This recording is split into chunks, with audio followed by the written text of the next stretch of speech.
first question is for Coach. Last season, you guys suffered quite a bit of injuries, and I think that took out a lot of your key players throughout the season. So looking forward to this season, what does depth mean, like coming off of such an injury-ridden season? No, it definitely means everything to us right now. And actually, after going through our first scrimmage, we scrimmaged Logan Friday, Logan High, and I'm very pleased with what I saw as far as where our depth are in our skill positions. I think we're 2 and 3 deep in a lot of positions, and after going through 3 different quarterbacks last year, really 4. I had another kid had to play quarterback that was a running back, so about 4 different quarterbacks. We had to be making sure we're prepared for that. Luckily, we have 2 of those quarterbacks back, and pretty happy with what we see in there in the depth department so far. King, you stepped up last year after both your first starting quarterback and your second stringer went down at quarterback. What was that like saying, I would go from third string to, now I'm the starter? Yeah, it was a big change. I was shell shocked. It was a big change in me.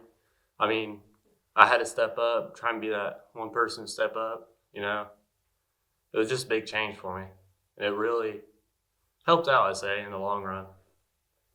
Isaac, I'll save this next question for you. Point Pleasant is kind of in a unique position.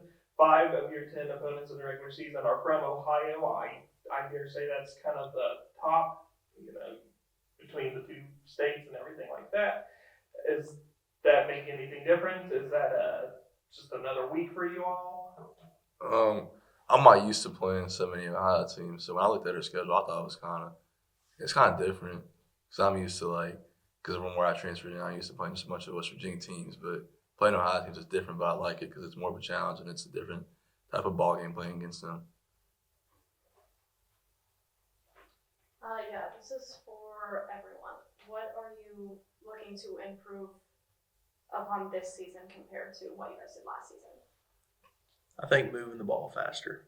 I think what we've done in practice so far, we're on top of it. We get a play done, we're on to the next play. And I think that'll help us out a lot, going through the season. If we set a good pace against a slower team, I think it'll be really hard for somebody else to try to stop us if we keep going fast and just fast as we can, which I think we're doing a really good job of right now in practice. For me, it was to see an improvement in our secondary. When you go back and look at our schedule, we lost 3 ball games because of 3 Hail Mary passes. If we don't give up 3 passes, we're a 7-3 football team instead of a 5-5 football team. That's how close those games were. And we played a lot of young kids in the secondary last year, and this year coming back, our plan was to make sure that we improved that area, and obviously having some transfers and having some kids grow up. It's our secondary looks really good. We did very well the other night in scrimmage, so I'm happy with that.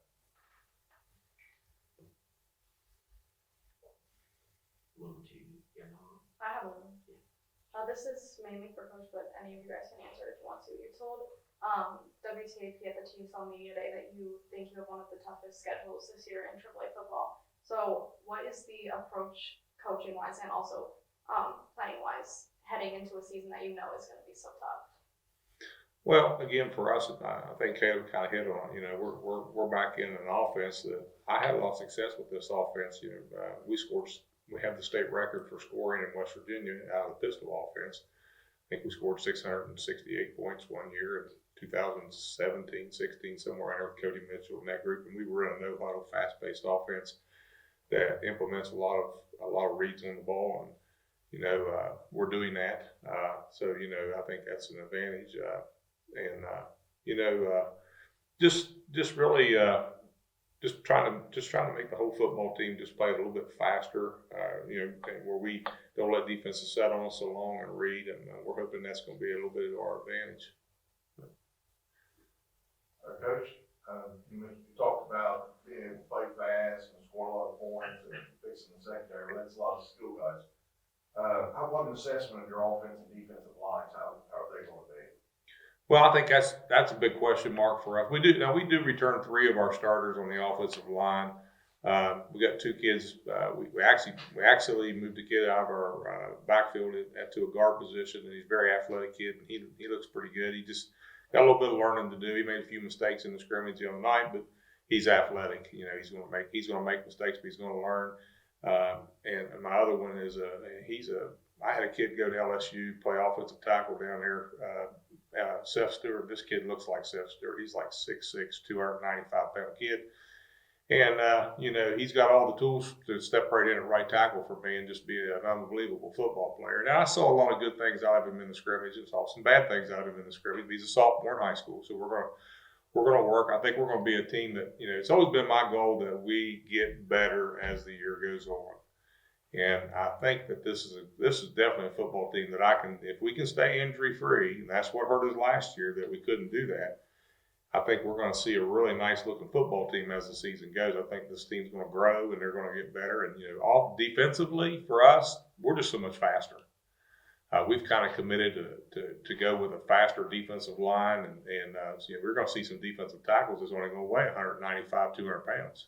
But, you know, our nose guards going to weigh 185 to 190, but we're quick. You know, we're in an odd front three defense that we're moving all the time. And, you know, I think it was pretty evident when you watched us, if you came to the scrimmage and saw, you know, we got to the ball, and I was real happy with that.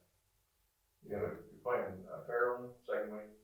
They're spread into a lot of quick screens and those things. You feel like you match up pretty well with something like that? Well, we're going to find out. I mean, honestly, Fairland's really a good football team. They may be the best team on our schedule. They can do a lot of good things, and I don't like them defensively.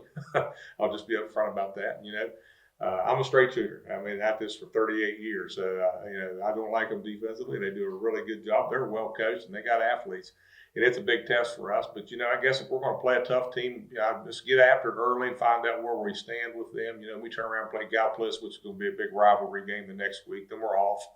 Get a chance to regroup a little bit. That's the beauty about West Virginia football. We do have that bye week in there. We can kind of regroup and look and see where we're at and evaluate what we need to do before we jump in against our next big rival, which is Ripley. So, you know, our first two ball games they're important. They're important.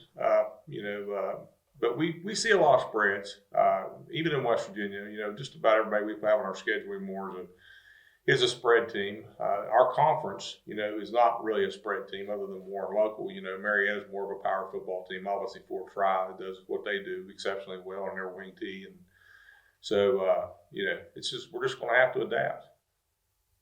Got time for two more. Ashley. Yeah, talking about conference play. Obviously, you guys beat Fort Fry last year, and that's kind of a TSL powerhouse. But then you did end up having to share that first place title with them. So what is the motivation? Like, what are you guys doing this season to get you to the top by yourselves? I'd say just really just push each other in practice and then keep using that tie as motivation to get better each week and every day of the day in each practice. Just we take it day by day in practice, what we need to do, and keep using that tie as a motivation. We have to go best on best every day at practice. That's the only way we'll get better. And that tie last year kind of came as a surprise, considering we ended up winning the game. But, I mean, that's what has to happen. So I think going into this season, like, thinking we can definitely win the conference, that we don't want to share anymore. We're done sharing. So I think this year we won't have to worry about that.